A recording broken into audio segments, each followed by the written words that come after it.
दिसंबर 2019 में मैंने ये चैनल मतलब फ्रिक्वेंटली स्टार्ट किया था, जब मैंने पहली बार आरटीओ एग्ज़ाम का एडवर्टीज़मेंट डाला था। उसके बाद मैसेज आने लगे और मैं वीडियोस बनाने लगा, फिर पीछे मुड़ के नहीं देखा और वीडियो बनती गई और आप लोग जुड़ते गए और आज हमारी जो फैमिली है 24,000 की है। तो काफ़ी सारे लोग जुड़े हैं, आप में से काफ़ी सारे लोगों से मेरा डिस्कशन भी हुआ होगा। 1-to-1 डिस्कशन की मैं बात कर रहा हूँ, बाकी वीडियो के थ्रू तो सबसे होता है, बाकी 1-to-1 डिस्कशन भी काफ़ी सारे लोगों से हुआ। आप लोगों ने बहुत सारे अपने जो पर्सनल प्रोफेशनल बहुत सारी चीज़ें आप शेयर करते हो। मैं जितना पॉसिबल हो सकता है अपने तरफ से आपको इनपुट देने की कोशिश करता हूँ। अब एक चीज़ यहाँ पे आ रही है कि काफ़ी सारे कैंडिडेट्स हैं जिन्होंने मेहनत किया था आरटीओ एग्ज़ाम के लिए, बहुत उम्मीदें थी उनको सिलेक्शन की, बट सिलेक्शन नहीं हो पाया। हाँ, मुझे इस बात का पूरा एहसास है कि बहुत ज़्यादा क्रेज़ है आरटीओ एग्ज़ाम का मैकेनिकल इंजीनियरिंग के लिए, स्पेशली गुजरात में। नॉट इवन गुजरात, जहाँ पे भी आरटीओ एग्ज़ाम होता है और जहाँ पे केवल और केवल आपके टेक्निकल पोस्ट एलिजिबल होती हैं, और स्पेशली अगर वहाँ पे बीटेक एलिजिबल होता है तो उसका क्रेज़ ऑटोमेटिकली बढ़ जाता है। और यहाँ पे तो एमबीआई की भी होती है, एमबीआई की भी होती है, काफ़ी सारे स्टेट्स में केवल एमबीआई की होती है। जैसे कि आप देख लो, चाहे महाराष्ट्र हो, चाहे अभी राजस्थान में आई है, चाहे तो यूपी में देख लो, एक ही पोस्ट का रिक्रूटमेंट होता है, बिहार में कई पोस्ट का होता है, यहाँ पे 2-2 पोस्ट का रिक्रूटमेंट होता है। तो काफ़ी सारा कनेक्शन था। अब मुश्किल ये आ रही है कि जिन कैंडिडेट्स ने खूब मेहनत से किया था तैयारी, बट उनका सिलेक्शन नहीं हो पाया है। जिनका सिलेक्शन हुआ है उनको तो हम सभी कॉन्ग्रेचुलेट करते हैं, आप जाइए सर्व करिए लोगों को। बट आप में से काफ़ी सारे लोग हैं जिनका सिलेक्शन नहीं हो पाया है, और बहुत नॉर्मल है, बहुत कह सकते हो आपकी जेन्युइन है आपको फ्रस्ट्रेशन होना। और आप में से काफ़ी सारे लोग डिप्रेशन में होंगे, बिल्कुल इस बात को मैं फील कर पा रहा हूँ। और इसलिए कह रहा हूँ क्योंकि आप में से कुछ लोगों के मैसेज आ रहे हैं कि सर हमने बहुत दिल से मन लगा के प्रिपरेशन किया था, बट सिलेक्शन नहीं हो पाया, किसी के कुछ नंबर से रह गए। 0.5 मार्क्स से भी, 0.55 मार्क्स से, 0.75 मार्क्स से, इतनी माइनर डिफरेंस की वजह से लोगों का सिलेक्शन नहीं हो पाया है।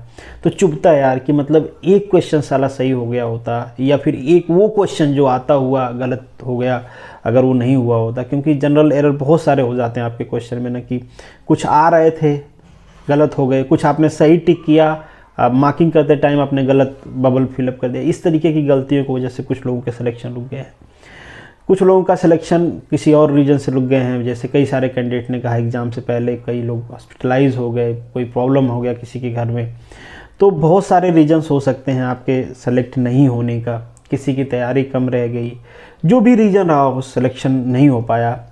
तो अब सिलेक्शन नहीं हो पाया, चाहे 2 नंबर से चाहे 10 नंबर से, अब हम सभी लाइन के इस पार हैं, अब हमको फिर से स्टार्ट करना है। अब आप में से काफ़ी सारे लोग पूछ रहे हैं कि सर दोबारा से कैसे स्टार्ट करें। तो जिन लोगों ने अच्छे से पढ़ा है, जिनको लगता है कि नहीं उनकी प्रिपरेशन ठीक है, कैसे लगता है कि जिनके मार्क्स ठीक ठाक हैं। अब एक तो एग्ज़ाम था नहीं, 2-3 एग्ज़ाम्स आपने दिए होंगे, कई सारे एग्ज़ाम्स आपने दिए होंगे, टेस्ट सीरीज़ में आपके नंबर ठीक आ रहे थे, एग्ज़ाम में भी नंबर ठीक आया है, और आपको लग रहा है कि आपकी प्रिपरेशन ठीक है। उनको तो केवल और केवल रिवाइज़ करना है। जो लोग एकदम बाउंड्री लाइन पे हैं, मेरी आपसे हम्बल रिक्वेस्ट है कि फ्रस्ट्रेट होके छोड़ना नहीं है।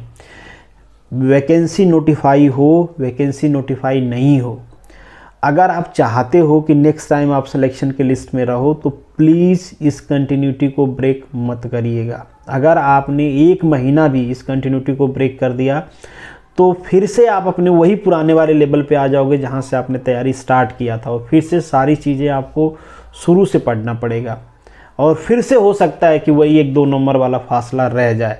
तो ये 1-2 नंबर वाला फासला को ख़त्म करना है आपको, यूनिट डिजिट में रैंक लानी है। देखो, इस बात की श्योरिटी नहीं है कि इस बार भी पहली बार जैसे वैकेंसी रहेगी, जैसे पहली बार उस बार टोटल 150 वैकेंसी थी, तो इस बात की श्योरिटी नहीं है कि 150 वैकेंसी आएगी। मैकेनिकल की बात करें हम लोग तो टोटल 300 के ऊपर वैकेंसी थी।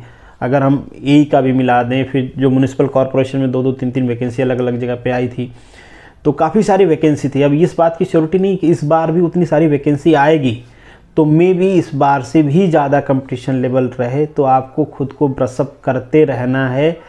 थोड़ा बहुत, मतलब थोड़ा बहुत क्या, ज़्यादा फ्रस्ट्रेशन होता है, हम इस बात का एहसास कर सकते हैं। हम में से कोई भी, किसी को भी आप बताओगे, हम उस चीज़ का केवल और केवल एहसास कर सकते हैं, उसको ओवरकम आपको ही करना पड़ेगा, चाहे आप रो के करें चाहे गा के करें।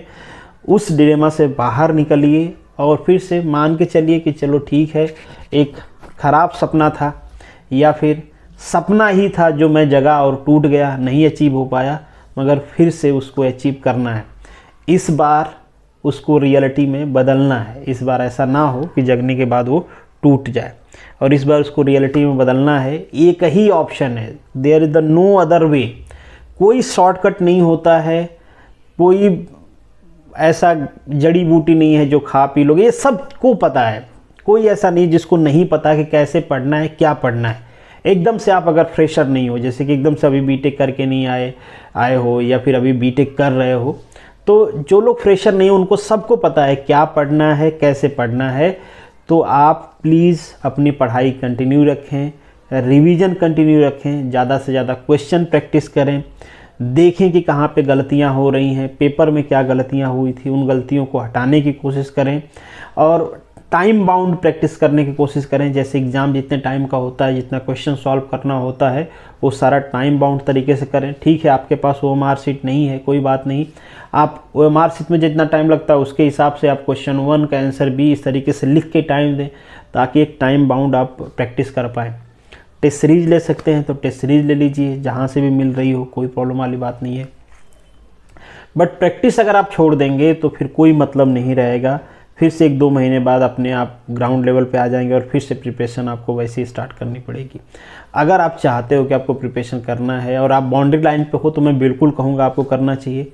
हाँ, अगर आप अभी बहुत ज़्यादा दूर हो, जैसे क्या होता है कई सारे कैंडिडेट ऐसे हैं जो अभी स्टार्ट करने वाले हैं, तो जो लोग स्टार्ट कर रहे हैं या जिन्होंने एग्ज़ाम दिया था बट अच्छे से प्रिपरेशन करके नहीं दिया था, अगर अभी आपने जो GSECL है इसकी प्रिपरेशन कर रहे हो तब तो ठीक है, आप जिस फ्लो में जा रहे हो जाइए। GMRC का कर रहे हो तो जिस फ्लो में जा रहे हो जाइए।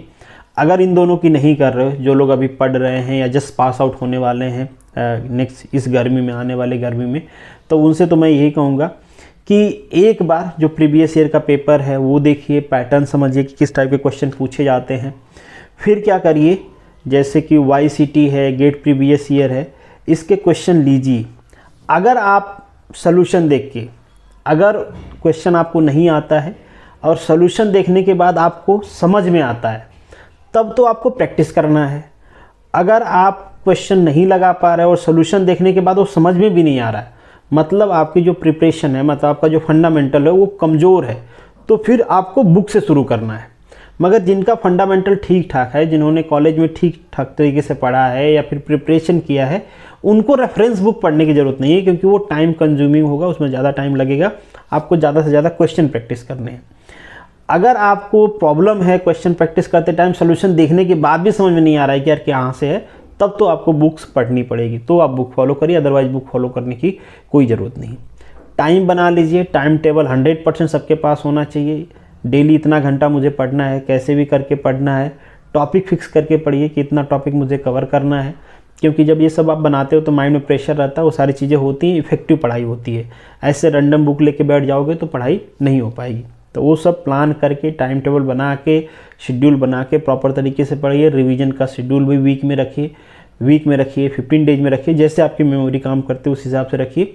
वीक में रखिए कुछ दिन, फिर आपको लगता है कि नहीं चीज़ें आप धीरे धीरे जो बार बार रिवाइज हो गई हैं वो अब 15 दिन, 20 दिन, अब महीना याद रहती हैं, तो उसको फिर महीने दिन के शेड्यूल पर रिवाइज करिए। जो नई चीज़ें पढ़िए उसको वीक में रिवाइज करिए, जो पुरानी हो गई हैं, कई बार रिवीजन हो गया, वो महीने दिन पर रिवाइज करिए। इस तरीके से आप प्लान बना के पढ़ाई स्टार्ट करिए, बट करिए। अल्टीमेटली क्या है, करिए। नहीं करेंगे तो नहीं होगा, करेंगे तो डेफिनेटली होगा, क्योंकि आपने किया है तभी इतने मार्क्स स्कोर कर रहे हो। और जो लोग नए हैं उनको तो वैसे ही स्टार्ट करना है। आप देख लो आपका लेवल क्या है, उसके बाद वहाँ से स्टार्ट करना है।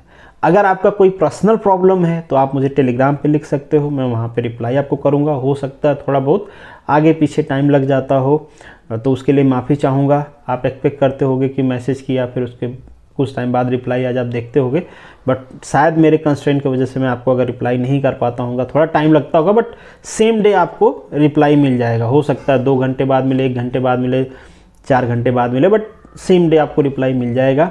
तो आप वहाँ पे कर सकते हो। ज़्यादा कुछ पूछना है तो ऑडियो रिकॉर्ड करके आप मुझे भेज सकते हो। थोड़ा सा फ़ोन पे बात करने के लिए टाइम का थोड़ा सा प्रॉब्लम रहता है, फ़ोन पे सबसे बात करना, आप समझ पाओगे इस बात को, मेरे इस कंस्ट्रेंट को, कि पॉसिबल नहीं हो पाता है, तो इसलिए उसके लिए भी माफ़ी चाहूँगा। बट आप ऑडियो रिकॉर्डिंग भेज दें, जैसे ही मैं फ्री होता हूँ, देखता हूँ, आप लोगों को जो भी मेरे तरफ से प्रॉपर सजेशन होगा वो मैं आपको दूंगा।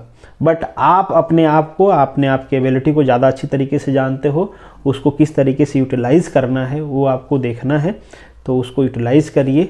सिलेक्शन ज़रूर होगा, जब भी आपका वो लेवल अचीव हो जाएगा सिलेक्शन हो जाएगा। तो चलिए, होप सो कि अब थोड़ा सा फ्रस्ट्रेशन को ओवरकम कर, अगर ज़्यादा फ्रस्ट्रेशन हो रहा है तो 1-2 दिन घूम लो, 2-4 मूवी देख लो, जिस चीज़ में मज़ा आता है देख लो, कि जो एग्ज़ाम वाला डिलेमा है, जो दुख है, उससे बाहर आओ, जितना जल्दी हो सकता है उससे बाहर आइए। उससे बाहर एक बार आ जाओगे तो ही पढ़ाई स्टार्ट हो पाएगी, और एक बार पढ़ाई स्टार्ट हो जाओगे, स्टार्ट कर दोगे ना, तो फिर धीरे धीरे वो चीज़ें ख़त्म हो जाएंगी, बाहर आ जाएंगी।